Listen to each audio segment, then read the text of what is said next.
How to change address on Shein. In this tutorial, I'm going to show you how you can get delivery on a new address on Shein. First of all, open the Shein app. Then click on your profile or me from the bottom bar. After that, go into Settings and click on Address Book. Click on your shipping address to view it. Then go back and click to add a shipping address. Now here, you can add new address details.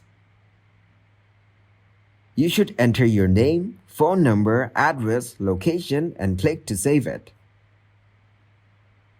Then go back to Settings and tap on Location.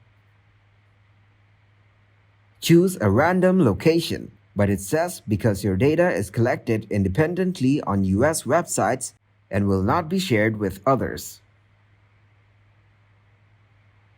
So to change the location, you need to register with a new account or click to continue with the current account. Click to continue with AU website. Then choose your account to sign in. Click to agree. Click on your profile icon from the bottom bar. Then tap on Location and choose your location on this account. Thanks for watching and please leave a like, subscribe, and share.